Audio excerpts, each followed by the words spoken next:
Greetings, you grey merchants of Asphodel. I hope you're doing well. My name is Graham, and welcome to the Crack-A-Pack here on LRRMTG. Please consider subscribing to the channel. Today, we are looking at a pack of Theros, original Theros, to Heroes. This was given to us by Illyria through Mailtime. Thank you very much. This set is almost 9 years old, which is among the things that are making me feel old. It's not high on the list, but it's there.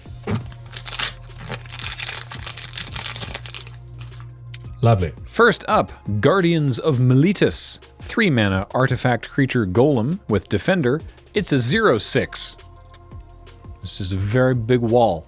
And you know, sometimes you really needed to block because your opponent had a quick heroic start, and yeah, sometimes Guardians of Meletis were just okay.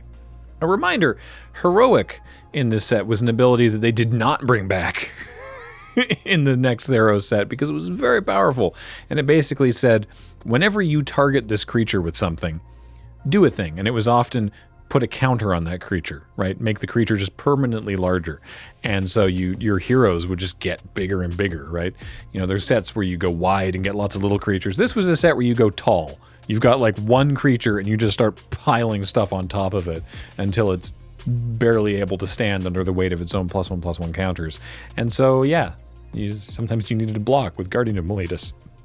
Here's one of the things you could target a hero with. Battle-Wise Valor. 1 and a white for an instant, target creature gets +2/+2 until end of turn. Scry 1. This, you know what's funny is this was actually, if I recall correctly, kind of low on the list of like combat tricks in the set because they were just so efficient. And it's like, yeah, I guess we'll run a Battle-Wise Valor, but you didn't love it. Ah, yes. Loathsome Katie Bleeplepasta. Loathsome Catablepus. That's the one. Catablepus. That's how it's actually pronounced. We made a big joke about it in Friday nights, and now I don't know what the correct pronunciation is. Anyway, it's 5 and a black for a 3/3 beast, and for 2 and a green, it must be blocked this turn. When it dies, target creature an opponent controls gets -3/-3 until end of turn. So if you really wanted to and you had the mana, you could do some stuff with it. It's not tremendous. Shredding Winds is 2 and a green for an instant that deals 7 damage to target creature with flying. So it doesn't destroy a creature with flying, but it probably destroys a creature with flying. Deathbellow Raider, 1 and a red for a 2/3 Minotaur Berserker. 2 mana, 2/3. What's the downside? Well, it has to attack every turn. So that's kind of a downside. But it has an ability for 2 and a black to regenerate it. They don't really print regenerate anymore because it was kind of annoying and confusing. Just the way that it worked. I'll explain it briefly. The way regenerate worked is you pay that and you put basically a regeneration bubble on the creature. You have to do that before it would take lethal damage or get destroyed or something. So you can do it in response to a spell. If someone's targeting it with burn or a removal spell, you can activate it. In combat, you have to do it before you move to the damage step. Then, if the creature would die, it is tapped and removed from combat. And activating it multiple times doesn't necessarily, like, you kind of can do that. Like, if it's in combat and you pay to activate regenerate, and then in response they use a kill spell, and then in response to that you use the regenerate, you can do that again, and then that bubble gets popped and gets removed from combat. Then it wouldn't die in combat anyway, and then it has a bubble. It's the way that you need to describe it gets kind of complicated, which is why they've stopped printing it. This card, actually, if I recall from the time, was all right. Minotaurs were in red and black, and so the off-color activated ability was fine, and it was a 2/3 for 2. And so, you know, you just be aggressive with your Minotaurs. Nobody wanted to trade for that, because it's like, well, I don't want to trade for their Deathbellow Raider. I guess I'll let it keep hitting me. Rage of Perforos is 4 and a red for a sorcery that sometimes you just had to play. It deals 4 damage to target creature. That creature can't be regenerated this turn, and you scry 1. It's not exciting, but you had to play stuff like that in this format, or you would just die. Satyr Hedonist, just chilling. just chilling on some rocks on the top of a hill. Spread eagle to the veil. 1 and a green for a 2/1 satyr, and off-color activated ability here. Red and sacrifice it to add red, red, red to your mana pool. Never saw that come up or be used in any useful way. Read the bones. 2 and a black for a sorcery. Scry 2, then draw 2 cards. You lose 2 life. It's good stuff. In the realm of cards that do this kind of thing, this is a good one. Last Breath. 1 and a white for an instant. Exile target creature with power 2 or less. Its controller gains 4 life. You didn't want to have to run Last Breath, but sometimes your opponent was going to gain 4 life because otherwise their creature was going to get absolutely out of hand.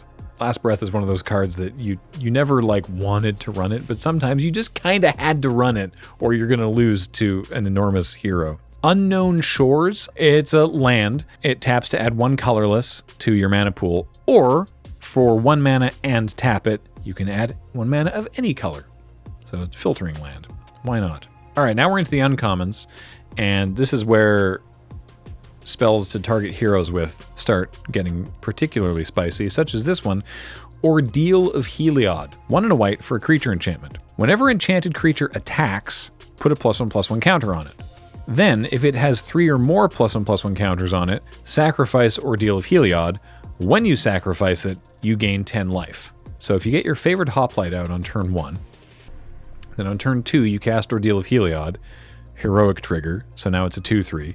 Then you attack, then Ordeal of Heliod goes off, now it's a 3/4, so you're attacking with a 3/4 on turn 2. Then on your next turn, or the next time you... then your next turn, you attack, you put another counter on it, sacrifice this.